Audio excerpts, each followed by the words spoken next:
Um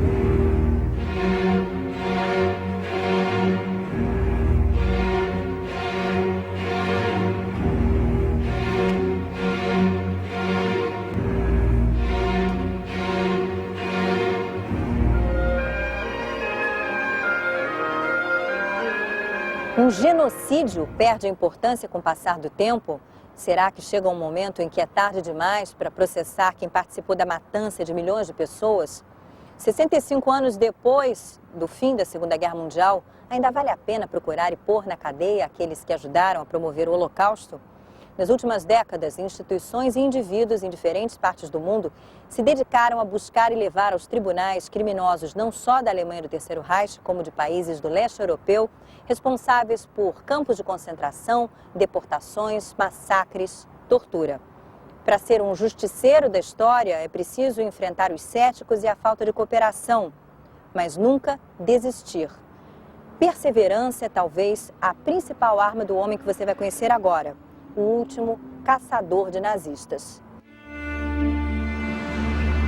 Efraim Zuroff nasceu em Nova York, nos Estados Unidos, e vive em Israel. Há quase 30 anos, se dedica a procurar criminosos do nazifascismo. Começou trabalhando para o governo norte-americano e depois assumiu a direção, em Jerusalém, do Centro Simon Wiesenthal, dedicado à defesa dos direitos humanos e à documentação sobre o Holocausto. Zuroff coordena pesquisas sobre crimes nazistas e monitora como andam pelo mundo investigações e julgamentos. Em 2002, em parceria com uma fundação judaica da Flórida, ele lançou a Operação Última Chance para tentar encontrar e processar criminosos da Segunda Guerra Mundial que ainda estão vivos, escondidos. A ideia é fazer justiça enquanto é tempo.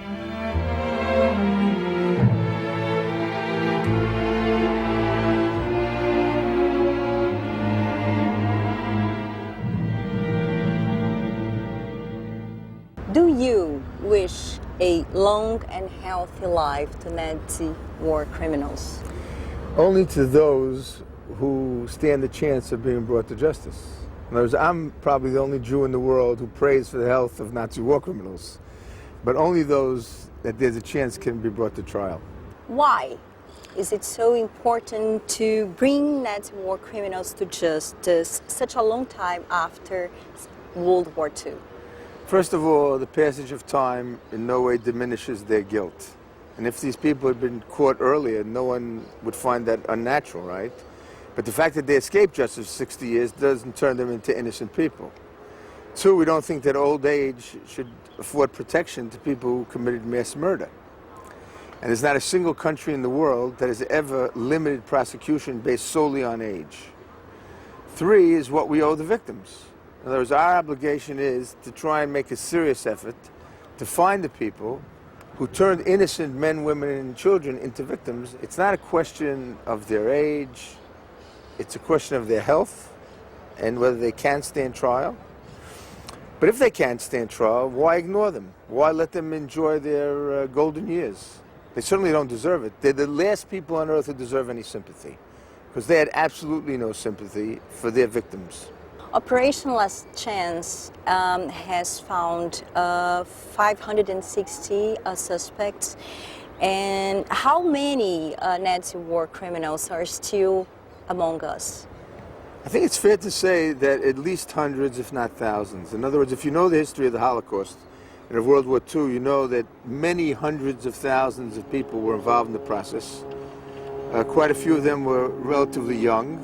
And today, with the wonders of modern medicine, people live longer, and many of them are alive and unprosecuted. No one paid attention, no one looked for them, but they were out there. They were out there committing murder, and that's why it's important to find them and bring them to justice. Mm-hmm. According to Operation Last Chance's latest report, 101 suspects were submitted to prosecutors. What's the most difficult part in your work? Finding Nazi war criminals or putting them in jail? Believe it or not, contrary to popular perception, the hardest thing, the biggest obstacle that we face is the lack of political will of the countries that should be putting these people on trial. In other words, it's either the country in which the crime was committed or the country which sent the person to commit the crime. And the sad truth is that there are very few countries in the world which are actively cooperating and doing what they should be doing to hold these people accountable. O Centro Simon Wiesenthal dá anualmente notas aos países por sua colaboração na busca a criminosos nazistas. Na mais recente avaliação, Estados Unidos e Alemanha levaram nota a mais alta, pelo empenho em investigações e condenações. A Sérvia levou nota B por ter recentemente atingido algum sucesso. X é a nota mais baixa e foi para os países que simplesmente não forneceram informações. A lista é extensa e entre os que menos contribuíram está o Brasil. You gave Brazil an X, right, among with other nations. They deserved it, believe me. So exactly, what happened? What is Brazil doing or not doing to deserve this X? For starters, Brazil has never answered our annual questionnaire. And we send that questionnaire to, I think it's 42 different countries. Any country that is in any way involved in the issue of Nazi war criminals, investigation and prosecution. And unfortunately, some of the countries to whom we turn don't even bother answering the questionnaire. And Brazil is one of those. Whom do you send this questionnaire to in Brazil? The questionnaire is sent to the Brazilian ambassador in Tel Aviv. And he passes it on every year to the appropriate judicial authorities here, who unfortunately have never responded. You mentioned the lack of political will in many countries, most of the countries actually. Why is there, this lack of political will? The best way to explain it is to compare Nazi war criminals to a serial killer. If a serial killer were on the loose here in Rio, I can promise you that everyone in the police force and the government would want to do whatever is necessary to catch that person and prosecute him and punish him, because there's a very strong likelihood that they'll strike again, that they'll murder someone else. But in the case of Nazi war criminals, we're not talking about people who are about to kill anybody. And the countries know that all they have to do is wait it out for the person to die, and they'll spare themselves the embarrassment of a trial, they'll spare themselves the bad publicity, they'll spare themselves the cost of such a trial. How many Nazi war criminals would be hiding now in Brazil? No one knows the answer to that question. I would assume there must be a few somewhere, but right now we don't have any active cases in Brazil. And even though we announced Operation Last Chance in Brazil in November of 2007, we did not get any information that led to a concrete case. A lot of people called us, faxed us, emailed, nothing serious. Another very important case was the case of Franz Stangl, who not only was the commandant of the Treblinka death camp, where 875,000 Jews were murdered in 15 months, but he's also the person who built the Sobibor death camp, was its first commandant. There, 250,000 Jews were murdered, and was the deputy director of Hartheim, which is one of the institutes where the Nazis murdered the mentally ill, handicapped, and chronically ill persons. We're talking about an individual who was personally involved in the murder of more than 1 million people. I mean, that's a staggering figure. And he was living here in Brazil, about 30 kilometers from Sao Paulo. And Wiesenthal was the one who ultimately tracked him down, and he was extradited to Germany, put on trial, sentenced to life imprisonment, died in prison. I think it's also important to note that there were two other very important Nazi war criminals who lived here in Brazil. One was Herbert Cukurs, who was the deputy commander of a Latvian murder squad called the Arais Commando, which murdered at least 30,000 Jews in Latvia and many thousands in Belarus. He also escaped here, but he ultimately was lured to Uruguay, where he was eliminated by the Mossad. And then there was Gustav Franz Wagner, who was the deputy commandant of Sobibor, who was finally arrested in the 70s and committed suicide in a jail in Sao Paulo. No próximo bloco, os maiores êxitos de Efraim Zuroff na caça aos criminosos do Holocausto. Quem ele já encontrou e quem ele perseguiu até hoje sem sucesso. As muitas histórias do último caçador de nazistas.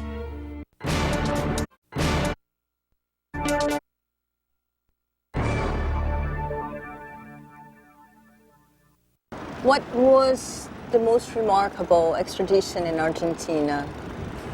Well, two were particularly important. One was the extradition of Joseph Schwamberger, who was the commandant of 3 forced labor camps in Poland, Rozvada, Przemysl, and one other. and he not only sent hundreds of people to be murdered, but he himself murdered many people. And the other one was, of course, the extradition of Dinko Šakić, the commandant of Jasenovac, the worst camp in the Balkans, camp in which 90,000 innocent civilians were murdered, Serbs, Jews, Gypsies, and anti-fascist Croatians. And that's a case that I was very actively involved in. I think it's actually perhaps my greatest achievement. Both of those people were convicted and given the maximum sentences, and they both died in prison. Can you tell us more about, news. Yeah, of course, and about Dinko Šakić, as you mentioned, it was perhaps your, biggest achievement. So how was it for you? It's like almost getting there, and what were the obstacles, the problems you had in the whole process? The problem was, first of all, to find him. In other words, we enlisted the assistance of an Argentinian journalist by the name of Jorge Camarasa, who helped track him down. Once we had found him, the problem wasn't to prove his crimes, because his crimes were numerous and there was a lot of evidence against him. The most difficult decision that we faced was where to send him to be put on trial, because Serbia, or let's say as it was known then, Yugoslavia, which consisted of Serbia and Montenegro, would have been more than happy to put him on trial and probably would have even executed him. But the problem was that if that had been the case, the people in Croatia would have thought that it was a fixed trial, it was all Serbian propaganda, and they're the ones who needed the lesson about the horrors of Jasenovac, because it was Croatians who created the camp, who ran the camp, and who committed all the crimes. But that was a gamble, because the president of Croatia at that time was Franjo Tuđman, who was the only head of state to ever deny the Holocaust. We opted for Croatia, and we were very lucky because the Croatians actually did a very respectable job of putting Šakić on trial. And his trial really was a watershed event in the history of democratic Croatia. It changed the whole tenor of public discussion about the crimes of the Holocaust. Years ago, you came to South America hunting Aribert Haim. You went all the way down to Chile, and it turned out it wasn't him. So can you tell us this story? Okay, Dr. Aribert Haim was a doctor in 3 Nazi concentration camps, in Sachsenhausen, in Buchenwald in Germany, and Mauthausen in Austria. And it was in Mauthausen that he became notorious and earned the nickname of Dr. Death, because he murdered dozens of inmates by, in many cases, injecting gasoline directly into their hearts. He performed all sorts of experiments. He performed castrations, and he cut off people's limbs without any anesthesia. He was a terrible, terrible person, a sadist, and the kind of person who, you wonder how someone can reach that kind of level of cruelty. In any event, he was arrested after the war by the Americans, but he was never put on trial. In 1962, the West German authorities were about to arrest him, and it appears that someone tipped him off, disappeared into thin air. So the search was on for Haim. But in 2004, one of his sons living in Germany committed a financial crime of some sort, and the police checked all the bank accounts in the name of Haim, and it turns out there was a bank account in a bank in Berlin with 1.2 million euros in cash. And the question is, if Haim is dead, and the assumption had been that he was dead already, why haven't the kids taken the money? So the police basically reached the conclusion that he's apparently alive. And they set up a special task force to try and find him. And when we started Operation Last Chance in Germany in 2005, they asked us to name him as the #1 target, which we did, even though Operation Last Chance was designed to find Nazis we didn't know about. In any event, once we announced that he was the #1 target, we started getting tons of tips, hundreds of tips from all over the world. Someone saw him in Vietnam.